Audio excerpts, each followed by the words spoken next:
ఆవిర్భావ దినోత్సవం సందర్భంగా ఏర్పాటు చేసిన ఈ కార్యక్రమానికి ముఖ్య అతిథిగా వచ్చినటువంటి రాష్ట్ర కార్యదర్శి విద్యాధర్మి మురళి గారికి, అలాగే సీనియర్ జర్నలిస్టు జిల్లా సెక్రటరీ మామూలు రాంబాబు గారు, అలాగే ఎగ్జిక్యూటివ్ మెంబర్స్ పుచ్చు శ్రీనివాసరెడ్డి గారు, ఖాన్ గారు, అలాగే సీనియర్ జర్నలిస్ట్ కాసిం గారు, ఎంఎస్ నాగేశ్వరరావు గారు, రాష్ట్ర విశ్వ ప్రతిభా సంఘం అధ్యక్షులు కోశాధికారి విద్యాధర్మి నాసరాజు గారు, అలాగే మీడియా మిత్రులందరికీ నా నమస్కారాలు తెలియజేస్తూ, మొట్టమొదట నా విన్నపం ఏంటంటే వర్కింగ్ జర్నలిస్ట్లో ఇవాళ చూస్తున్నాం ఐక్యత.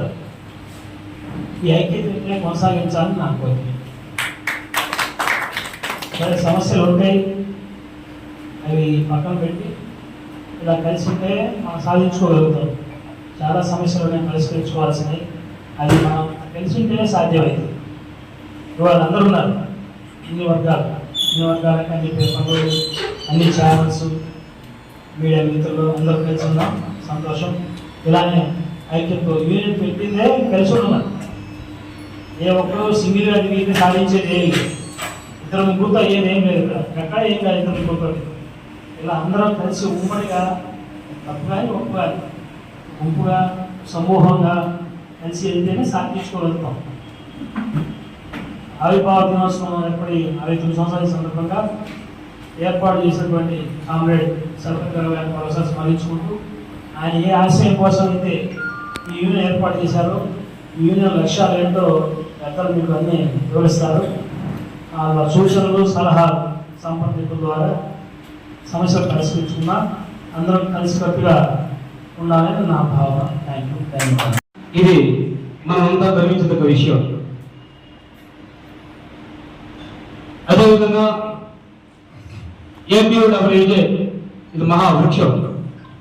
ఏపీయూడబ్ల్యూఏ సభ్యత్వం తీసుకున్న ప్రతి ఒక్కరూ కూడా యూనియన్కి కట్టుబడి యూనియన్ బలోపేతానికి కృషి చేయాల్సిన అవసరం ఉంది. ప్రతి ఒక్క జర్నలిస్టు కూడా ఏపీయూడబ్ల్యూఏ యూనియన్ని కాపాడుకుంటూ మన సమస్యలను పరిష్కరించుకుంటూ మిగతా జర్నలిస్టుల సమస్యలను పరిష్కరిస్తూ మన సమస్యల కోసం పోరాటాలు నిరంతరం చేయాల్సిన ఆవశ్యకత ఉంది. అది ఏపీయూడబ్ల్యూఏతోనే మనం సాధించుకోవడానికి వీలు పడుతుంది. ఈ విధంగా రాష్ట్ర నాయకత్వం కూడా ఇటీవల ఈ నెల 5వ తేదీన రాష్ట్ర నాయకత్వం ఇచ్చిన పిలుపు మేరకు రాష్ట్ర వ్యాప్తంగా చేసిన నిరసనలు, ధర్నాలు, రాష్ట్ర రోగులు, ర్యాలీల వల్ల ఆ మరుసటి రోజే కూటమి ప్రభుత్వం జర్నలిస్టులకు అక్రిడిటేషన్ మంజూరు చేస్తామని వెంటనే జీవో జారీ చేయడం జరిగింది. ఇదంతా కూడా మన యూనియన్ పెద్దల ఘనత, యూనియన్ సభ్యుల ఘనత, యూనియన్లో ఉన్న ప్రతి ఒక్కరి ఘనతగా మనం చెప్పుకోవాలి. మనం చూసాం, మన మాధ్యమలో ఏ విధంగా ఏపీయూడబ్ల్యూఏ తరఫున చేసిన యూనియన్ కార్యక్రమం ఎంత ఘనంగా చేసుకున్నామో రాష్ట్ర వ్యాప్తంగా కూడా ఎక్కడా జరగనంత బలంగా మన మాధ్యమంలో జరగడంగా జరిగింది. ఇంకొక విషయం ఏంటంటే ఏపీయూడబ్ల్యూఏ జెండా రాష్ట్రంలో కూడా ఎక్కడా లేదు. మొట్టమొదటిగా మనమే మాధ్యమంలో 5 ఏళ్ల క్రితం వేయడం జరిగింది. అప్పటి నుండి కూడా ప్రతి ఏటా మనం ఏపీయూడబ్ల్యూఏ ఆవిర్భావ దినోత్సవాన్ని ప్రతి సంవత్సరం ఆగస్టు 17వ తేదీన విజయవంతంగా ఘనంగా జరుపుకుంటూ జెండావిష్కరణ చేస్తూ వస్తున్నాం. అదేవిధంగా శిలాఫలకం 2023లో శిలాఫలకం కూడా వేయడం జరిగింది. ఇది మన మాచర్ల నియోజకవర్గ యూనియన్ ఘనతగా మనం చెప్పుకోవాలి. ఎక్కడా కూడా శిలాఫలకం వేసిన సందర్భం ఏపీయూడబ్ల్యూఏ శిలాఫలకం లేదు. ఓన్లీ మన మాచర్లలోనే ఈ శిలాఫలకం వేయడం జరిగింది. మన మాచర్లలోనే మొట్టమొదటిగా మనం జెండా వేయడం జరిగింది. మనం మొదటిగా జెండా పార్క్ సెంటర్లో వేసుకున్నాం 5 ఏళ్ల క్రితం.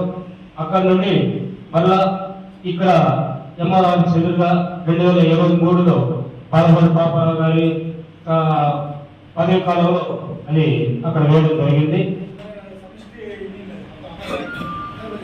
ఈ యూనియన్ని బలోపేతం చేసుకుంటూ మన మాచర్ల నియోజకవర్గ జర్నలిస్టులందరూ కూడా ఒకరికొకరు సహకరించుకుంటూ ఏపీయూడబ్ల్యూఏ బలోపేతానికి కృషి చేయాలని మనవి. ఈ అవకాశం ఇచ్చిన పెద్దలకి కృతజ్ఞతలు.